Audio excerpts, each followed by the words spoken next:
should people start with their CRV journey? Imagine you get your first CRV, whether from a family member or off a marketplace. Where should you start?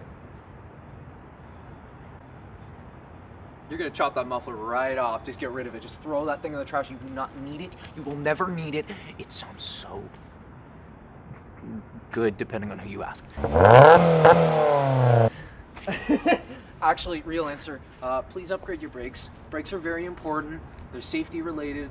These were $250 with new calipers and drilled and slotted rotors on Car ID. I bought them years ago when I bought my coils.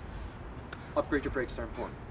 And one more important thing about just having a CRV, having any kind of old Honda from this era, the amount of space you have to work. Look, I can stick my whole freaking arm all the way through the engine bay if I want. Like, getting the things is easy. I can see the starter motor right there. Intake, boom, comes right off. My only gripe about the design of this engine is the dipstick placement goes through the exhaust manifold. And on this one, unfortunately, the dipstick guide sometimes likes to pop out when I go off-road or when I pull the dipstick out. So watch for that. Super easy to service, super simple design. What are some essentials to make your CRV better? Essentials? Yes. It's like the stuff all the cool kids wear. Not anything. These things are great OEM. Like, you can beat the shit out of them. They can handle pretty much anything you can throw at them. Bear in mind, they're not a rock climber. They've got axles about yay big. So you slap some big motors on this thing, it's not going to be able to push that much weight. You don't really need much to make these things good. It all depends on what you want to do with it. You want it to be a stylish kind of around the town grocery getter / car you can kind of punt around, because they are zippy. They're not fast by any means, but they're like zippy little cars. You want to punt like a car you can punt around like that? Slap some coils on it, some decent street wheels, good brakes, call it a day. You want to be able to go up the side of a mountain, then go into Metro Town, then go home freaking anywhere? Put a small lift kit on it, put a lift kit on it. You can take this thing OEM size, just put some AT tires on it and you'll be good. Now bear in mind, the four-wheel drive system is not that great. The rear diff likes to squeal, in the sense that they can't handle much power. You start putting power down to the rear wheels, especially if you're like pushing it, like you're trying to do drifts in the mud and the snow, you'll hear the thing, you'll hear it cry for help. That being said, you can put a 2005 to 2011 Honda Element rear diff, which from what I hear, it just improves engagement time of the rear diff, just allows it to come on that much sooner. I hear it's night and day difference.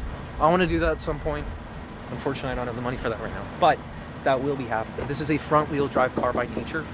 That means it's always front-wheel drive unless it detects a loss in traction up front. Then it'll kick power with the rear wheels. So it is not a 4x4. It is more a 2x4. And you know what that makes? 8. No. The CRV is a very capable, very reliable, I'd say uber reliable car that you can depend on in day-to-day life. Double wishbone suspension, easy to service, great off-road. They're capable, they get the job done, very fuel efficient. This might be my bias because I've had this car for 20 years. It's been in my family ever since I was born, but probably my favorite car of all time. Just, it's so useful. It's so simple and useful.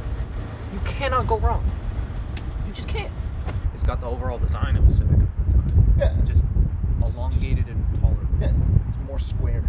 Yeah, squares. Rectangles. We love those. All right, so what we're gonna do? We're gonna take a Honda Civic, throw some more rectangles in it.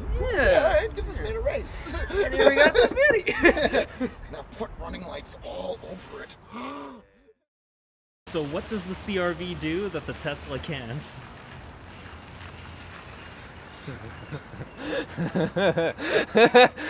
It makes noises.